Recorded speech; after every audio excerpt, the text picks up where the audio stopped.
नाज़रीन अस्सलाम वालेकुम। नाज़रीन अब तक डॉक्टर दानिश के साथ हाजिर हूँ। नाज़रीन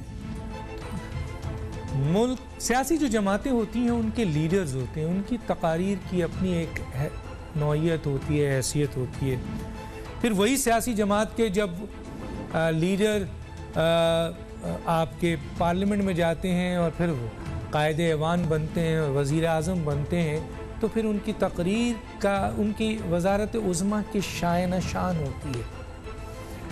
और क्योंकि आप फिर किसी एक पार्टी के लीडर नहीं होते हैं या एक हलके के नुमाइंदे नहीं होते हैं। जब आप वज़ीर आज़म बनते हैं तो आप पूरे पाकिस्तान के वज़ीर आज़म होते हैं, चाहे वो पाकिस्तान एक आम पाकिस्तानी हो या ख़ास पाकिस्तानी हो, एक ऐसा पाकिस्तानी हो जो चप्पल की जिसकी दुकान हो, एक ऐसा पाकिस्तानी हो जो मजदूरी करता हो, एक ऐसा पाकिस्तानी हो जो चंदे और फितरे से अपनी ज़िंदगी गुजारता हो, एक ऐसा पाकिस्तानी हो जो मज़ारों में चढ़ावे से अपनी ज़िंदगी गुजारता हो, या एक ऐसा पाकिस्तानी हो जो फैक्ट्री ओनर हो, बिल्डर्स हो या कोई भी हो। वो तमाम पाकिस्तानियों के आप वज़ीर आज़म। तो यकीनन वज़ीर आज़म की तकरीर जो है वो वज़ीर आज़म के शान शान होती है और उस तकरीर की अहमियत भी होती है। आइए इससे पहले कि मैं अपने प्रोग्राम में आगे जाऊं, एक वज़ीर आज़म पाकिस्तान इमरान खान साहब ने जो पार्लियामेंट में तकरीर की, उस तकरीर पे हर तरफ से उसके ऊपर तनकीद हुई है। मैं चाह रहा हूँ कि मैं भी उस तकरीर को सामने रख के अपने मेहमानों से बात करूँगा। आइए इस तकरीर को ज़रा सुनते हैं। मुझे तो पता है इनकी पहले हालात क्या थे। मुझे तो पता है ये जिस तरह अब आप जो देख रहे हैं इसहाक डार को देखें। इसहाक डार ऐसे लगता है कि उसके बाप की साइकिल की दुकान नहीं थी, मेफेयर में कोई मर्सिडीज का शोरूम था। नवाज शरीफ, इनकी शरीफ की फैमिली, अब इनकी फैमिली देख लें। इनकी फैमिली ऐसे नहीं लगती कि ग्वाल मंडी में बड़ी हुई है, लगता है ये बकिंगम पैलेस में बड़े हुए हैं सारे। किधर से पैसा आया इतना पैसा? और जवाब मांगो तो जी ये सियासी इंतकामी कार्रवाई हो गई। जो आप चाहते हैं मुल्क के लिए, जमहूरियत के लिए, हमारे से क्या है, हम कॉम्प्रोमाइज करने के लिए तैयार हैं, लेकिन हम करप्शन के ऊपर कॉम्प्रोमाइज करने के लिए नहीं।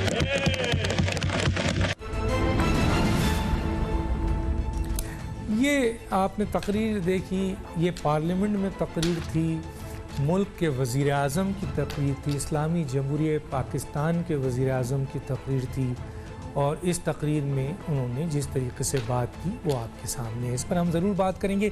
इसके साथ साथ ये भी हम ज़रा डिस्कस करेंगे कि आखिर क्या वजूहात है कि एक कमज़ोर इत्तेहादी हुकूमत एक पावरफुल अपोजिशन हुकूमत से पार्लियामेंट में बार बार जीत जाती है, चाहे वो सेनेट का इलेक्शन हो, चाहे ये मुश्तरका कौंसल हो। अददी लिहाज से भी वो कम होते हैं लेकिन जीत जाते हैं। क्या वजूहात है कि वो जीत जाते हैं? कमज़ोर इत्तेहादी हुकूमत, एक मजबूत मजबूत अपोजिशन की जमात से जो कई दफ़ा हुकूमत और अपोजिशन में रह चुके हैं, ये भी हम पूछेंगे। और ये जो APC होने जा रही है, क्या इस APC में पाकिस्तान की दो बड़ी सियासी जमातें सीरियस हैं? क्या हुकूमत को वाकई टफ टाइम देने जा रही हैं? क्योंकि 2 साल में उनकी कारकर्दगी बहुत ही कॉम्प्रोमाइज़, मैनेज और बहुत डिफेंसिव रही है। इस इशू पे बात करेंगे। हमारे साथ जो गेस्ट हैं आइए उनका तारुफ कराते हैं। मेरे साथ हैं आबिद शेर अली साहब, साबिक वज़ीर मुमलिकत बराए पानी और बिजली, नायब सदर मुस्लिम लीग नून। आपका बहुत शुक्रिया सर, आपने हमें ज्वाइन किया। मेरे साथ हैं सेनेटर हाफिज़ अब्दुल्ला साहब, रहनुमा जमीयत उलमा इस्लाम पे, आपका बहुत शुक्रिया, आपने ज्वाइन किया हमें। हमारे साथ होंगे और यह मकबूल जान, सीनियर तज़कियाकार, आपका बहुत शुक्रिया। नाज़रीन एक छोटा सा ब्रेक, फिर वापस आते हैं।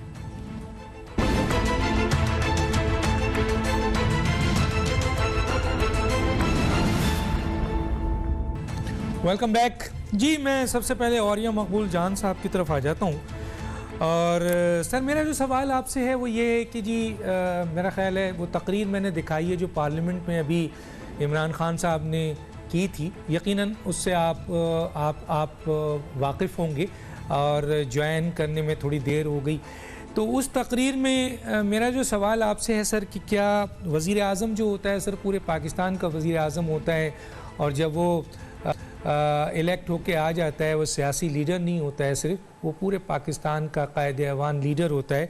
तो क्या पार्लियामेंट में वज़ीर आज़म को ऐसी तकरीर करनी चाहिए जो उन्होंने हालिया मुश्तरका आपके इजलास में की है, और कुछ लोगों के नाम लेकर और उनकी पोजीशंस को जिस तरह मजाक उड़ाया गया है वो आपके सामने है। दूसरी तरफ मैं ये भी उन्होंने एक तरफ वो अपोजिशन के लोगों को चोर और डाकू कहते हैं जो अभी तक साबित भी नहीं हुआ 2 साल में, दूसरी तरफ उनसे मुफाहमत की भी बात करते हैं। क्या कहेंगे सर आप इस पे? देखिए, खान साहब के काफ़ी सारे मसाइल हैं जो कि वज़ीर-ए-आज़म बनने के बाद खासे वाज़े हुए हैं। हज़रत अली का एक बहुत खूबसूरत कॉल है कि आपने फरमाया कि इक़्तिदार या ताकत जो है वो किसी शख्स को बदलती नहीं बल्कि उसके अंदर के इंसान को बाहर ले आती है। मसला ये है कि इमरान खान साहब का एक सबसे बड़ा अलमिया ये है कि वो आज तक अपनी 2-3 पुरानी जो कामयाबियां हैं उन कामयाबियों के जादू में चलते हैं।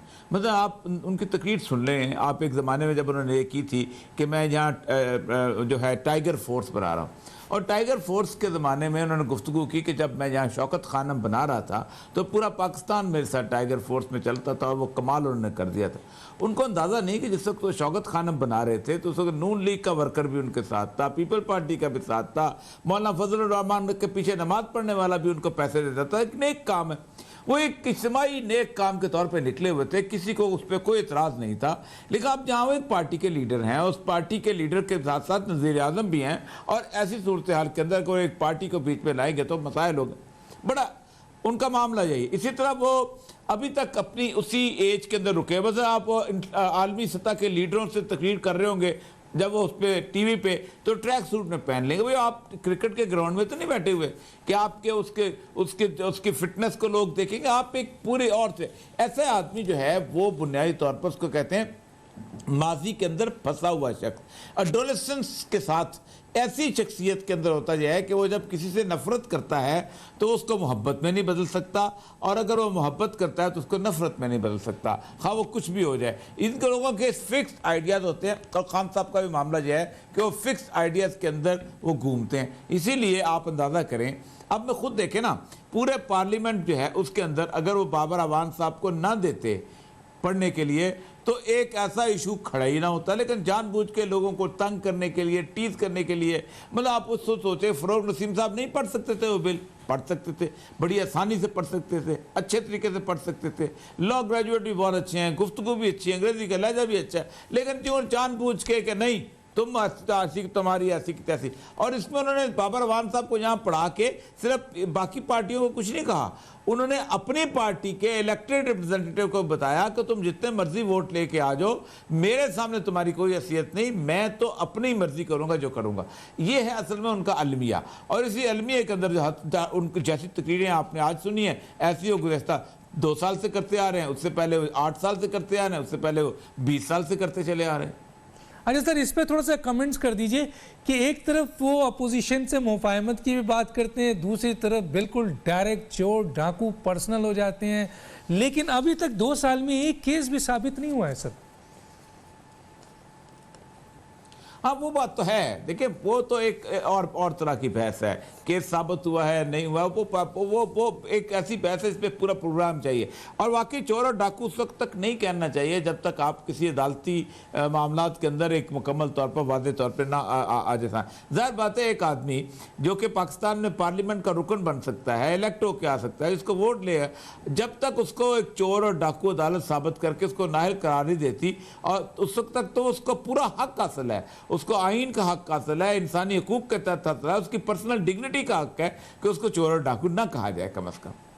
लेकिन सर वो एक तो आम आदमी कहता है, एक वजीर आजम जो हुकूमत का सबसे अहम हिस्सा होता है, कानून का मम्बा होता है। जी, मैं आगे चल के बात करूंगा। मैं आता हूं जनाब आबिद शेर अली साहब की तरफ। आबिद शेर अली साहब, क्या कहेंगे सर इसहाक डार साहब के हवाले से उन्होंने जो बात की है, पूरे हर तरफ इसके बारे में चर्चा है कि ये वज़ीर आज़म को शेवा नहीं है, और दूसरी बात है शहबाज शरीफ साहब गौल मंडी के हवाले से एक वज़ीर आज़म के शान शान ये तकरीर नहीं थी। क्या कहेंगे सर? देखें डॉक्टर साहब, आपको पता है जिस तरह उनकी सिलेक्शन हुई है और जिस वो कंटेनर से उठकर आए हैं, अगर मैं ये रिकॉर्ड का हिस्सा है कि अगर उनको उनके बाप को चोर तोड़ करामुल्ला न्याजी को जो चोरी के इल्जाम में जुल्फकार अली भुट्टो की गवर्नमेंट में डिसमिस हुए सर्विस से, एक चोर की औलाद से जो जिनका बाप चोर था, तो उनसे ये ज़मान पाक की प्रॉपर्टी जो अपने आप को सिलेक्टेड वजीर आज़म कहता है, जो 2,10,000 रुपया टैक्स देता है सालाना, तो फिर सवाल मैं पूछूंगा आपसे कि ये ज़मान पाक का घर, लंदन की प्रॉपर्टी और उसका शान शान अपना रहना, वो कैसे अफोर्ड करता है? कौन से वो ऐसे हाथ हैं जो उस यतीम और बेसहारा के घर को, जिसको बनीगाला का होमलेस जो ग्राउंड है उसकी, वो मैं अगर कहूँ कि उसको कौन रन करता है, तो वो फिर वो भी चीज उसी तरह आ जाती है। तो मैं फिर ये कहूंगा कि ये कंटेनर्स की स्पीचेज हैं, और जो उनके साथ बैठे हैं, अगर मैं कहूँ कि मेरे वालिद मजदूर थे, अगर तरक्की की है, रिकॉर्ड का हिस्सा है। अगर आप कहेंगे कि ये फलान ग्वाल मंडी से उठकर आ गया है, फलान फलान से आ गया है, तो ये फिर कंटेनर पे खड़े हुए उस वक्त के इमरान खान और इस सिलेक्टेड वजीर आजम जो इस वक्त पार्लियामेंट में जो इलेक्शन चोरी करके आया है, जो वोट चोरी करके आया है, जो गरीब लोगों के वोट चोरी, पाकिस्तान के वोट चोरी करके आया, उसको पाकिस्तान की तंजली, पाकिस्तान की तरक्की, पाकिस्तान के लोगों की खुशहाली, पाकिस्तान के लोगों के तहफ़्फ़ुज़, खुशहाली का उसको कोई लेना देना नहीं है। बस उसका काम है कि ऑपोजिशन को तनकीद का निशाना कैसे बनाना है, ऑपोजिशन पे इल्जाम कैसे लगाने हैं। अभी शाहिद खाकान अब्बासी के केस में आज सिंध हाई कोर्ट का फैसला, ख्वाजा साद रफीक साहब का फैसला, उससे पहले हमारे कायद मियां मोहम्मद नवाज शरीफ का फैसला, जो जज अरशद मलिक के जिसकी वीडियो रिलीज हुई, जो लीक हुई, तरह से सिलेक्टेड किस्म का इंसाफ कराया गया, उस जज को प्रेशराइज करके ऊपर एक एक जज की निगरानी में जिस तरह भी फैसला हुआ, वो आपके सामने है। तो आप मुझे बताएं कि ये सिलेक्टेड वजीर आजम जो इसहाक डार साहब, जिन्होंने पाकिस्तान की इकॉनमी को बेहतर किया, इन्होंने बेड़ा गर्क कर दिया। बात ये है कि बजाय आप अपनी कारनामे गिनवाते, आप कहते कि हम आए 2 सालों में, पिछली हुकूमत में, नवाज शरीफ साहब की हुकूमत में ये नहीं हुआ, हमने ये कर दिया। फिर तो डॉक्टर साहब समझ आती है कि आप तनकीद का निशाना बना रहे हैं। आप ऐसे सलाउद्दीन अयूबी की तरह असेंबली में खड़े हुए, आपका किरदार एक गद्दार का किरदार है, जो पाकिस्तान की जमहूरियत के पीठ के अंदर छुरा घूम रहा है। जिस तरह आप पार्लियामेंट की सॉवरेनिटी को बुलडोज कर रहे हैं, कंप्रोमाइज कर रहे हैं, और आप उसकी स्पीच सुने जी, मैं जमहूरी इक़्तिदार के लिए और पार्लियामेंट की बालादस्ती के लिए बातचीत, तो खास बातचीत करिए। जिस तरह बिलों को बुलडोज करके आप पार्लियामेंट, ये इस तरह की तौहीन अमेज, हद तक अमेज, आज तक मैंने ये रवैया नहीं देखा कि उस पार्लियामेंट के साथ रबर स्टैम्प पार्लियामेंट। ये तो जनरल मुशर्रफ के दौर में इस तरह की पार्लियामेंट नहीं थी, जो इमरान खान के दौर में ये पार्लियामेंट चल रही है। ये पार्लियामेंट है कि आप फैसले कहीं से और से होते हैं, आप लोगों को अगवा करवाते हैं। डॉक्टर साहब शुक्र करें, आपका प्रोग्राम ऑन एयर हो जाता है, सहाफियों को उठाया जा रहा है, सहाफियों को कहने के जी, आप कहते हैं जी कि मेरा मोबाइल घर पे रह गया था कि मैं दोस्तों के साथ तफरीह मुकाम पे चला गया था, यार को खुदा का खौफ करो। आप चाहे कि सिलेक्टेड जो इलेक्टेड वजीर आजम है पाकिस्तान के, उनको आप गालियां दिलाएं, आप पैसे देकर इस्लामाबाद की सड़कों पे धरने कराएं, आप इलेक्टेड वज़ीर आज़म को गालियां पढ़ाएं, और बाद में आप बिल पास करा दें कि जी के सारे मुकद्दस गाय हैं, और सिर्फ ये 1% पॉलिटिशियन है जिनको जो मर्जी बुरा भला कहें, गालियां दें, ये सब जायज है। तो जब डॉक्टर साहब अब पापा जॉन का जो पिज़्ज़ा सामने आया, उसकी बात ही गोलमोल होती। अगर ये खुदा ना खास्ता कोई सियासतदान होता या मैं होता, तो कोई एबीसी होता है, तो उसकी माँ बहन एक हो जानी थी टीवी पर, हर जगह पे उसकी माँ बहन एक हो जानी थी। मैं कि ना कोई टीवी पर तजिया निगार इस पे बात कर रहा है, यानी कि ये किस किस्म का निज़ाम इंसाफ और निज़ाम अदल बनता जा रहा है पाकिस्तान में। क्या मजाक पाकिस्तान को बना दिया गया है कि आपकी मर्जी हो तो अगला बोले, आपकी मर्जी, आपके मुताबिक बात ना हो तो आप उसकी जबान बंद कर दें।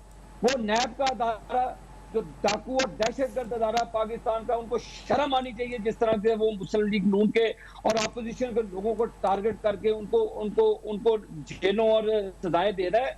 जब डॉक्टर साहब अब इंसाफ की देखे, फिर जुल्म की रात लंबी जरूर है डॉक्टर साहब, खत्म तो होती है, उजाला तो होता है।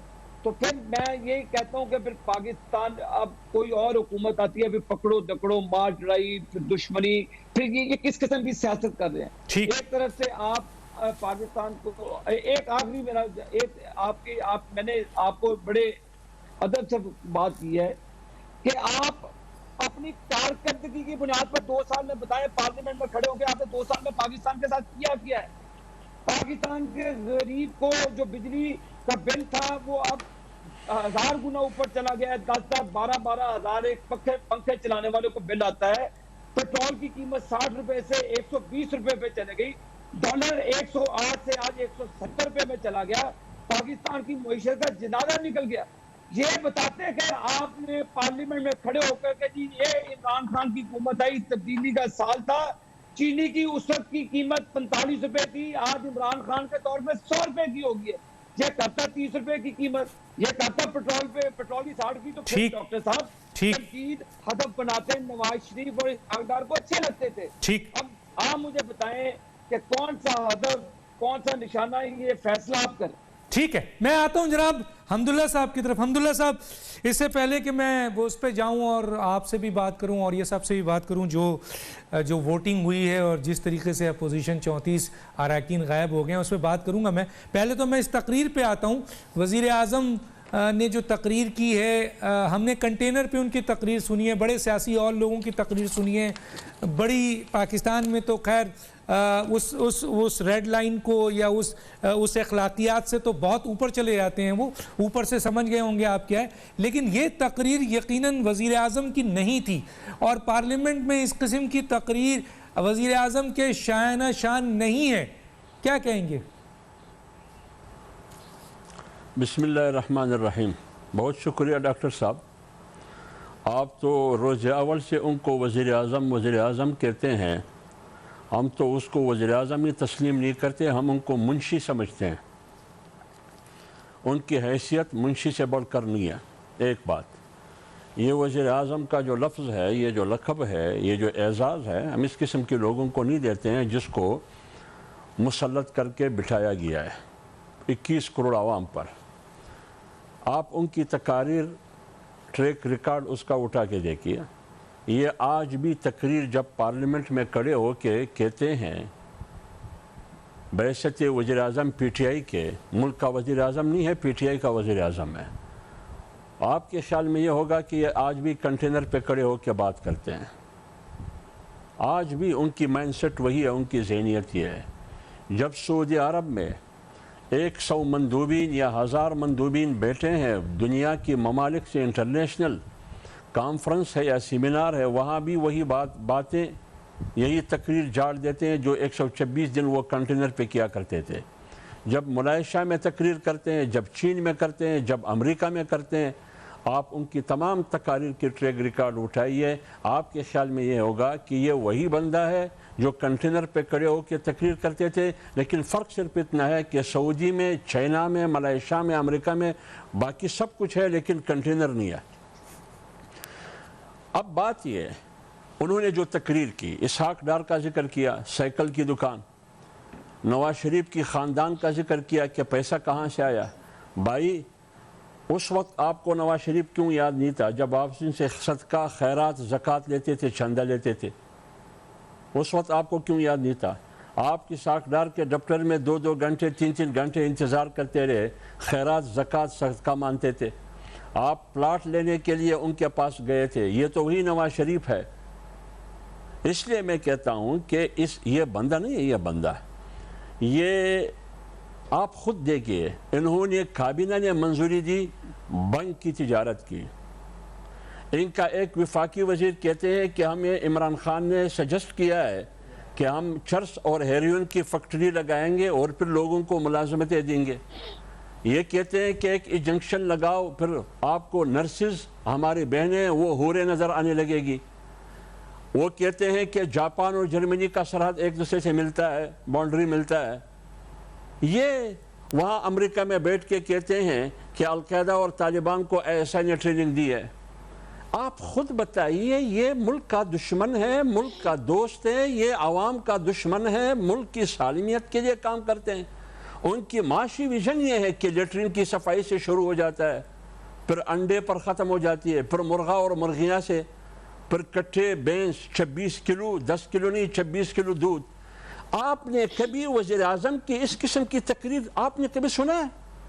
फिर खड़े होकर कहते हैं कि NRO नहीं देना है, NRO नहीं देना है। भाई मुझे ये बताइए, आमिर कियानी को आपने NRO नहीं दी? आपने जहांगीर तरीन को NRO नहीं दी? तुमने खसरो बख्तियार को NRO नहीं दी? तुमने आजम स्वाति को NRO नहीं दी? तुमने जफर मिर्जा को NRO नहीं दी? तुमने नदीम बाबर को NRO नहीं दी? तुमने जुल्फी बुखारी को NRO? कितने नाम मैं बता दूं जिसको आपने NRO दी है? कितने नाम बता दूं? आतिफ रईस कौन है? आतिफ रईस कौन है जो पेशावर के मेट्रो की कॉन्ट्रैक्ट उनको मिला? उनके खिलाफ FIR नहीं है? उसकी केस को खारिज करने के लिए वो वफाकी वजीर कौन है? हाई कोर्ट ने खारिज करने से इनकार किया।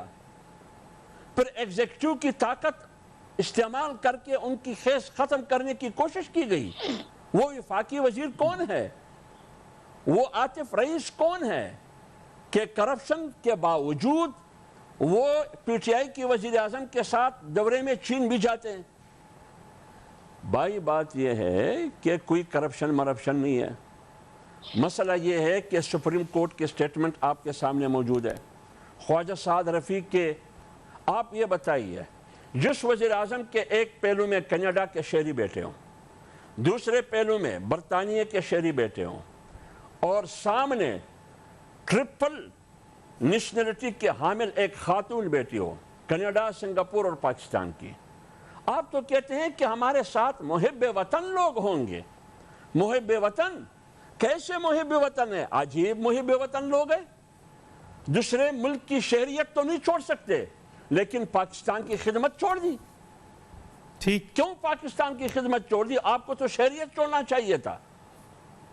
ये लोटों का टोला है मेरे भाई डॉक्टर साहब, ये सियासी खाना बदोशों का टोला है। ठीक, इस मुल्क में डेमोक्रेसी नहीं है, लोटाक्रेसी है। ठीक है, ठीक है। इस मुल्क में आपने अभी देखा पार्लियामेंट में कैसी कानून साजी हुई। जी सर, मैं उस पे आऊंगा, मैं आऊंगा उस पे जी, मैं उस पे आऊंगा, ड्रोन मैं उस पे सवाल करूंगा आपसे भी। पूरे मुल्क को फेटअप के हवाले किया। जी, मैं अभी फेटअप के हवाले जी, मैं उस पे आऊंगा, मैं आवाम को फेटअप के हवाले जी, मैं अहमदुल्ला साहब उस पे आऊंगा। नाज़रीन, एक छोटा सा ब्रेक लेते हैं, फिर वापस आते हैं।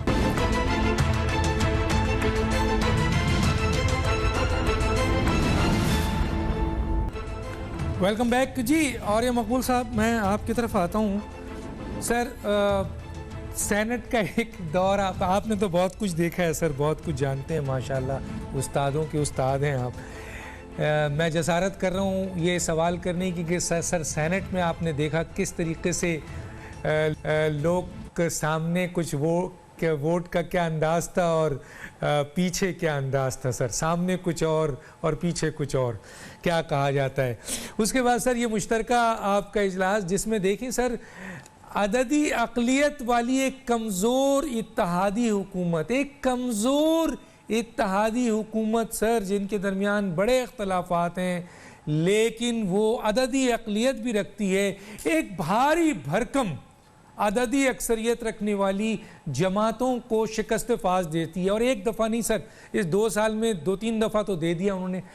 क्या सर, कैसे, क्यों, मसलन किस तरह ये शिकस्त हो रही है? एक तो सर ये 34 अराकीन गायब हो गए, और दूसरा सर ये भी ज़रूर बताइएगा कि आखिर ये इतनी भारी भरकम सियासी जमातें जो कई हुकूमतें देख चुकी हैं, कई अपोजिशन देख चुकी हैं, उसके बावजूद सर इतनी मायूसकुन अपोजिशन की कारकर्दगी जो हम देख रहे हैं सर। उसकी एक बुनियादी वजह यह है कि अभी तक ना हुकूमत के मोड में आई है, ना अपोजिशन के मोड में आई है। आपने देखे, मेरी बात सुने, मतलब अब APC हो रही है।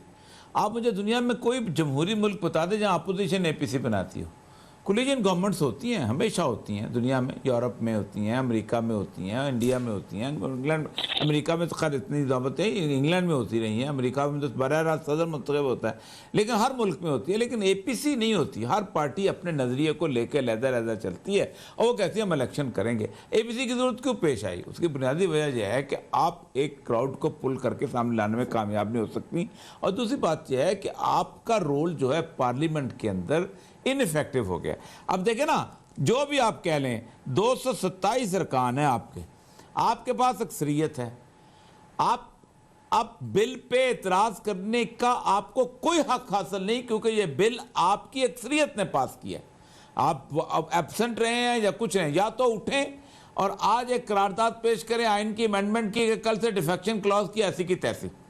आप मुझे ये बताएं, किसी भी अपोजिशन के मेंबर को, जो 34 गायब हुए हैं, ये एक दफ़ा नवाज शरीफ के खिलाफ, जब एक दफ़ा जरदारी के खिलाफ या एक दफ़ा किसी और के खिलाफ वोट दिलवा के दिखाएं, अगले दिन उसका गर्दन उड़ा के रख देंगे ये अपनी गुफ्तगू से कि ये गद्दार पैदा हो गया, ये पैदा और वो गया।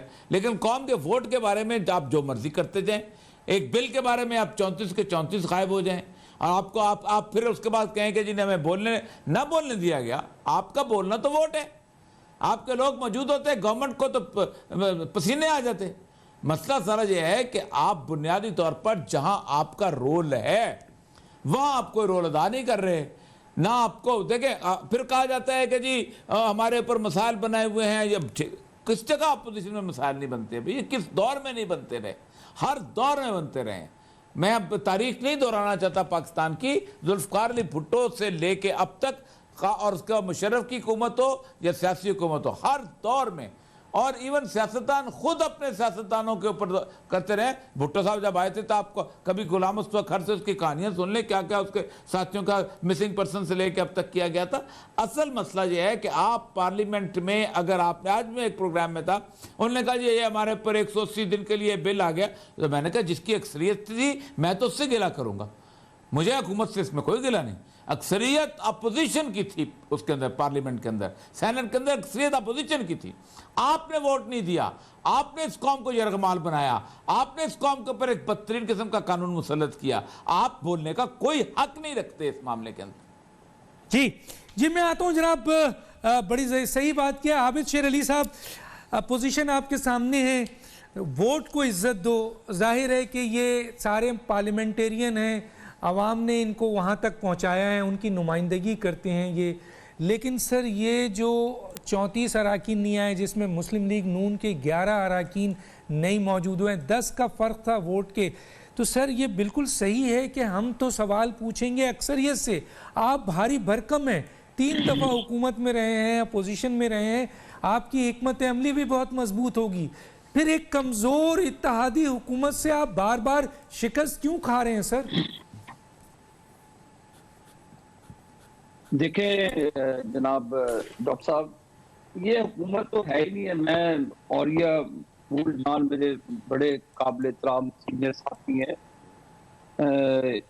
ये भी ज़ाहिर तब्दीली के लिए बड़ा अच्छे जज्बात, नेक जज्बात रखते थे, और उसके बाद अब इनको भी उससे ज़रूर उनका दिल उकताया है, ज़रूर उनके दिल को चोट पहुंची है। जो पाकिस्तान के मनाजिर ये देख रहे हैं, ये मुझे तो ईस्ट पाकिस्तान याद आ जाता है, जिस तरह बांग्लादेश के अंदर इसी तरह लोगों के हकूक सल्ब किए गए, अपने मनपसंद के फैसले सादिर किए गए।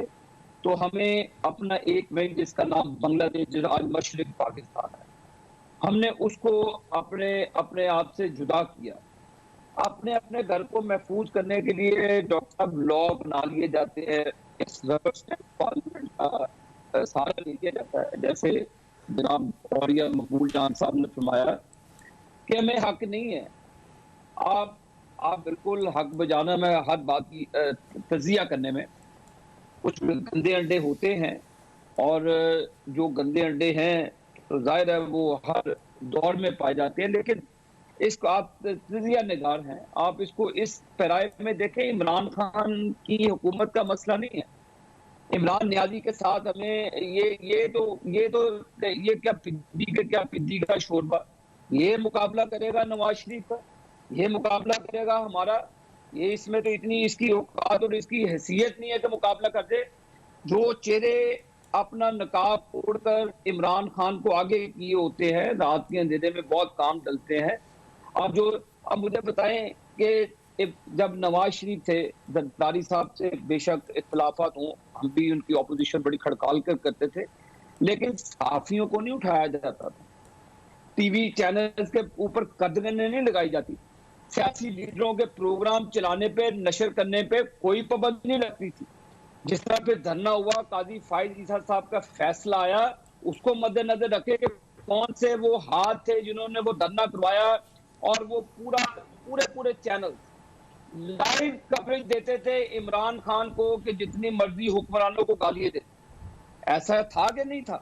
क्या कोई उस वक्त चैनल बंद किए गए? क्या किसी साथी को किडनैप किया गया? क्या किसी साथी को उमर चीमा बनाया गया? क्या किसी साथी को जो मुख्तलिफ साथी थे उनको इबरत का निशान बनाया गया? नहीं बनाया गया। ये काम हमने नहीं किए। लेकिन आप मुझे बताएं कि रात के आप 10 बजे के बाद आप सर्कुलर इशू करते कि जी ज्वाइंट सिटिंग होगी, और सुबह ज्वाइंट सिटिंग होती, कई अरकान हमारे कुकर साहब है लाहौर से, उनको रसौली थी सर की, वो नहीं आ सके, और भी मामला होंगे, लेकिन आना चाहिए। मैं भरपूर तरीके से कहता हूँ आना चाहिए था, लेकिन जिस तरीके से इजलास को सम्मन किया गया, जो फिर 22 रोल रहा स्पीकर का, जब काउंटिंग बकौल जो अरकान पार्लियामेंट थे, कैमरे वहां पे मौजूद थे, काउंटिंग के अंदर जिस तरह आपने सेनेट के चेयरमैन का इलेक्शन सुना, जब वो प्रिजाइडिंग ऑफिसर्स थे तो उस वक्त प्रिजाइडिंग ऑफिसर्स का रोल प्ले कर रहे थे, उन्होंने अपनी चेयर के ऊपर बैठकर काउंट को, पोल को अनाउंस किया, फिर उसको चेंज किया गया सेनेट के अंदर ही कि कौन सी कैसी पोलिंग हुई, और यही काम जो काउंटिंग का हुआ, स्पीकर ने एक वाइस रोल प्ले किया। मैंने आपको कहा कि ये गैर जमहूरी, गैर इखलाकी रवैयात हैं कि अपनी स्किन को सेव करने के लिए आप पार्लियामेंट के, जो पार्लियामेंट की सैंक्टिटी है, जो पार्लियामेंट की सॉवरेनिटी है, उसको कंप्रोमाइज करें।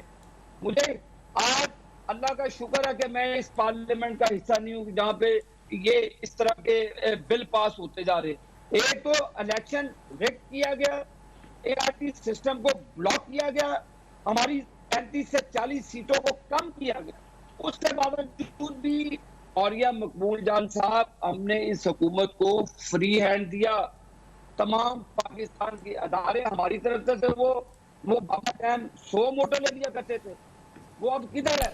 क्योंकि किसी ने पूछा 5 अरब रुपए जो डैम फंड में इकट्ठे हुए वो किधर गए? यही होता कोई सियासतदान। कभी आपने बीआरटी वो जो मोहल्लम जब्बा का मामला है नहीं उठाते, कोई बात नहीं उठाएं, हमारी फिक्र ना करें। क्या आज वो मनी लॉन्ड्रिंग का जो केस है इमरान खान की फॉरेन फंडिंग का, 2 साल से तो उसका फैसला नहीं आ रहा। कौन है वो हाथ जो फैसलों को रोकते हैं? अगर नवाज शरीफ का फैसला हो तो 3 महीने में करार दिया जाता है, क्योंकि नवाज शरीफ पाकिस्तान की तरक्की कर रहा था। मैं आज फिर ठीक आपसे ये सवाल करता हूं, और ये मकबूल जान साहब, आप तजिया नगार हैं, डॉक्टर साहब आप भी मेरे लिए काबिल एहतराम, ठीक बताएं कि 2 साल के अंदर इस नायल चोर डाकू करप्ट हुकूमत ने पाकिस्तान के लिए कौन सी ऐसी बेहतरी का काम किया? ठीक है, ठीक है। ऐसा काम नहीं किया सिवाय ऑपोजिशन को तनकीद का निशाना बनाने के। तनकीद नहीं, सियासी इंतकाम भी है सर, ये इल्जाम बहुत बड़ा है। सियासी इल्जाम, सियासी इंतकाम। जी सर, मैं आपको कहूँ सियासी इंतकाम है डॉक्टर साहब। ठीक, आखिरी बात, थोड़ी सी बात, एक तरफ वो सिलाई सीने वाली मशीन को, वो अलीमा बाजी को एनआरओ देकर 4 करोड़ रुपए का जुर्माना डाल के उसकी ब्लैक मनी को वाइट कर दिया जाता है। मैं डॉक्टर साहब आपको सबूत देता हूँ कि किस तरह मनी लॉन्ड्रिंग हुई, किस तरह फंड रेजिंग की गई नमर यूनिवर्सिटी और शौकत खानम के लिए, किस तरह दुबई में अपार्टमेंट दिए गए। मैं आपको इंफॉर्मेशन शेयर कर रहा हूँ, लेकिन मैं आपको फिर कहूंगा कि ये इमरान खान का मसला नहीं है, ये इमरान खान का तो मसला है ही नहीं है। इन्होंने जिनको परवेज इलाही साहब को इनके साथ नच्छी किया हुआ है, MPM को इनके साथ नच्छी किया है, आप भी ठीक है सर। टाइम मुझे जरा अब्दुल्ला साहब की तरफ पे जाना है। सॉरी अब्दुल्ला साहब, टाइम खत्म हो रहा है। अब्दुल्ला साहब की तरफ आ जाऊं, उनका पॉइंट ऑफ व्यू ले लूं। अब्दुल्ला साहब, मलिक आफरीन, तला महमूद, मौलाना अताउर रहमान साहब ये भी गायब हो गए सर। आप पर किसका प्रेशर है? आप ये लोग कैसे मैनेज हो गए सर? देखिए डॉक्टर साहब, जहाँ तक आपने मौलाना अताउर रहमान साहब की बात की, वो तो मुझे मालूम था। वो उस दिन चतराल में थे, वो चतराल के जलसे में थे, मौलाना साहब भी वहाँ थे। और मौलाना अताउर रहमान साहब को चूँकि खैबर पख्तूनख्वा के अमीर थे, और आपको ये भी मालूम है कि ये मौजूदा हुकूमत जो कानून साजी कर रही है, किस तरीके से वो कर रही है। जैसे कि आबिद शराजी भाई ने जिक्र किया, वो भी पार्लियामेंट में नहीं है, मैं भी पार्लियामेंट में नहीं हूँ, लेकिन अंदर से जो पार्लियामेंट से हमने सूरत हाल और तफसीलात ली है, या हमने मीडिया पर पार्लियामेंटेरियन की बिलखुसूस शायद खाकान अब्बासी का हमने लिया, हमारे पार्टी से जो ज़िम्मेदार है उनसे हमने तफसीलात ली। अच्छा, स्पीकर ने क्या कमाल किया, एक दो चीज़ें। रज़ा रब्बानी साहब ने एक पॉइंट आउट किया बाबर आवान के बारे में कि रूल्स उनको इजाज़त नहीं देता कि वो मूव करे, बावजूद इसके उन्होंने मूव किया। भाई आपके पास वज़ीर कानून है तो वो किस मकसद के लिए बैठे हैं? दूसरी बात यह है कि जितने भी एडवाइज़र है, जितने भी जो भी मुशीर है, ये गिनती में नहीं आ सकते, उन्होंने उनको भी गिनती में काउंट किया है। और तीसरी बात यह कि ये मुझे मालूम है कि 187 अराकीन हुकूमत की थी, 190 अराकीन अपोजिशन जमातों की थी। इन्होंने जो 190 थे, जो 187 थे, उनको 190 उनको 200 डिक्लेयर किया, और जो 190 थे उनको 190 पे वो कर दिया। अब आप खुद बताइए, जब आप काउंटिंग करेंगे और बार बार अपोजिशन पॉइंट आउट करेंगे कि भाई आप रिकाउंटिंग करें, आप गिनती दोबारा करें, ये गिनती गलत की है तुमने, लेकिन स्पीकर टच से मस नहीं होता। ये कैसे कस्टोडियन है? ये किस तरह? ये असम्बली तो बनी गाला की नहीं है, ये असम्बली तो PTI की नहीं है, ये तो मुल्क की असम्बली है, ये तो रियासत की शायर में से है। इस कदर तौहीन हो रही है इस असम्बली की, इनकी जवाबित, इनके रूल्स पाँव तले रोन दिया जाता है इस तरीके से। इसलिए मैं कहता हूँ ये बिल्कुल ऐसा ही उन्होंने किया जैसे कि कलभूषण के बारे में उन्होंने ऑर्डिनेंस का इजरा किया, न गजट में उनका इंदराज था, न स्पीकर को पता था, न सीनेट चेयरमैन को पता था, न मेंबरान पार्लियामेंट को के इल्म में था, और सदर ने मंजूरी दी काबिने की मंजूरी के बगैर। ये किस किस्म की हुकूमत है? आप देखिए डॉक्टर साहब बात ये है, वो तकरीर करते हैं कि आज मुझे पता चला कि अपोजिशन तो वाकई मुल्क की मफाद और कौमी मफाद में काम नहीं करते हैं। आप कौमी और मुल्क की मफाद में काम करते हैं। मुशर्रफ ने तो अमेरिका को, नेटो को ड्रोन की इजाज़त दी, आप और मुल्क को दहशतगर्दी की जंग में धकेल दिया। तुमने फेटफ के जरिए उनकी दबाव में आपने क्या लिखा है? आपने बिल के आखिर में क्या लिखा? मैं वो अल्फाज आपको सुना देता हूँ। Statement of object and reason, उसमें उन्होंने लिखा है कि ये जो कानून साजी हम कर रहे हैं ये फेटअप की वजह से, उनकी वजह से हम कर रहे हैं। इसका माना यह है कि इस मुल्क में असल अथॉरिटी पार्लियामेंट नहीं है, असल अथॉरिटी फेटअप है। आप उनकी दबाव में कानून साजी करते हैं। तुमने तो पूरे मुल्क की रेप किया है, पूरे मुल्क की। आपने पूरी पार्लियामेंट की रेप की है, आपने आईन की रेप की है, तुमने आजादी इजहार राय पे कटघरे लगाई है। लिहाजा आपको हुक्मरानी करने का हक नहीं है। तुमने जिस तरह बजट बनाया IMF के इशारों पर, उनके हिदायत पर, हम कहते हैं कि ये पाकिस्तान का बजट नहीं है, ये IMF का बजट है। ठीक है। आज पार्लियामेंट में, पाकिस्तान की पार्लियामेंट